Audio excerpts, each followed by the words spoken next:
大家好，应你们的要求，我把链切的制作详细记录了下来。我不是和果子的职人，但这些是我这些年的经验总结，希望可以帮到你们。首先，我们来看几种豆子。Kidney beans 就是白芸豆 ，Lima beans 又叫白凤豆，浸泡后需要把皮剥掉。只要是口感软糯的白色豆子都可以，你可以找自己本地的豆子。今天演示白芸豆和白凤豆。豆子隔夜浸泡，将白凤豆的外皮剥掉，白芸豆浸泡后直接拿去煮。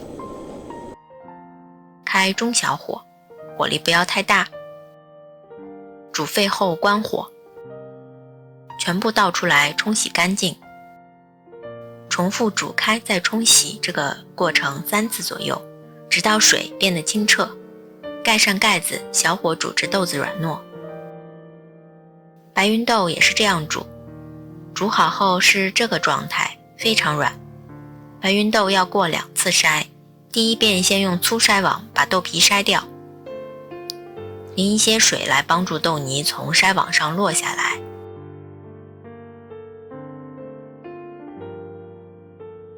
再多加些清水，这个过程叫做洗沙，然后让它静静地沉淀一下。白凤豆只需要过1次筛，用细的筛网，大约是50目的细筛网，多次过筛洗沙是为了后面豆沙的炒制更方便，不会粘锅。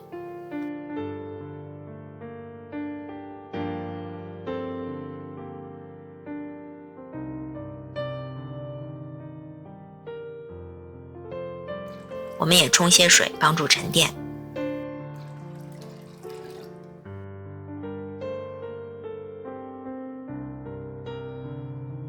等待的时间，我们来把白芸豆过筛第2遍。先把上层的水倒掉，放到刚才那个50目的细筛网中过筛。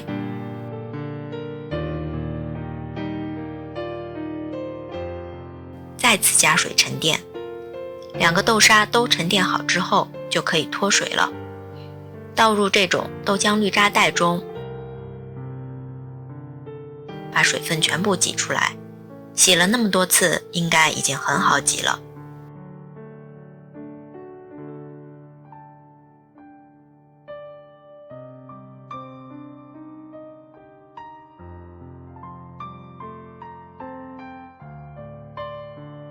挤完水分后，这个叫做生馅。下面需要加入糖来炒豆沙，我用的是绵白糖，最接近上白糖，没有的话就用普通白砂糖就好。锅中加入生馅、糖和少许水，糖化开之后开小火慢慢炒，期间需要不断的搅动，很有耐心的把水分收干。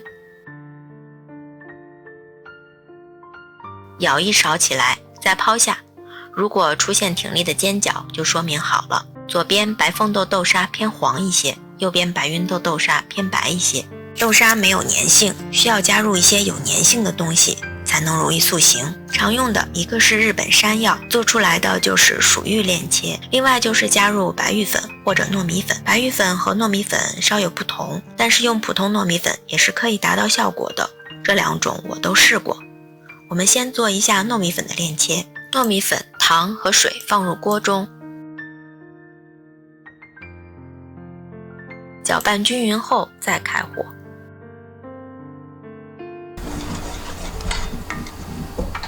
现在开小火，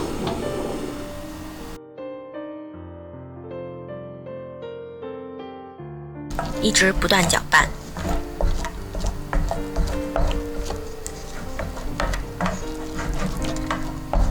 直到成为软的糯米团。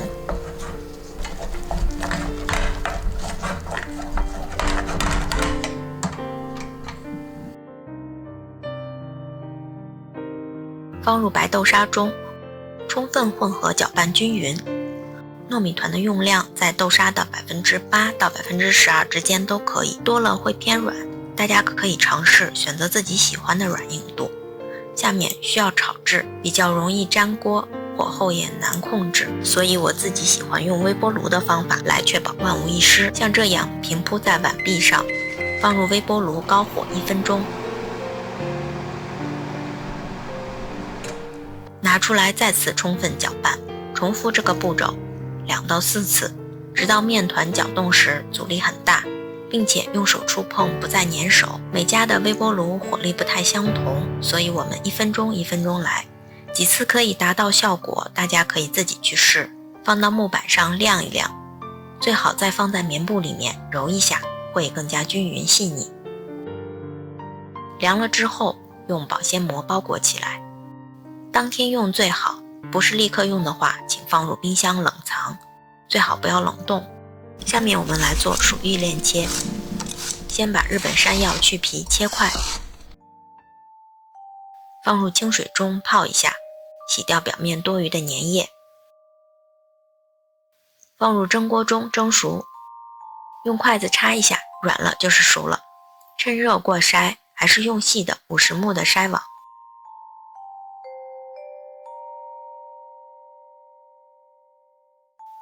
放入白糖，搅拌至糖融化，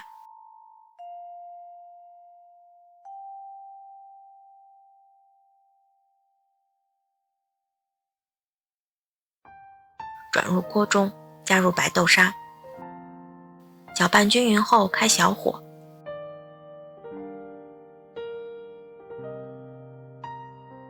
还是像炒豆沙一样不断翻炒至水分收干。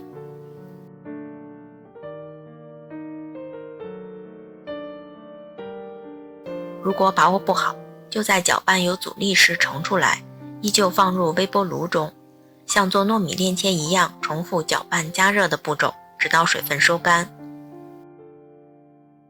我们也还是放在棉布上揉一下，像这样不再粘手了，就说明做到位了。还有一个检验方法就是揪一小块，出现挺立的尖角了，也说明成功了。还是用保鲜膜包起来。开始你的果子实验之旅吧。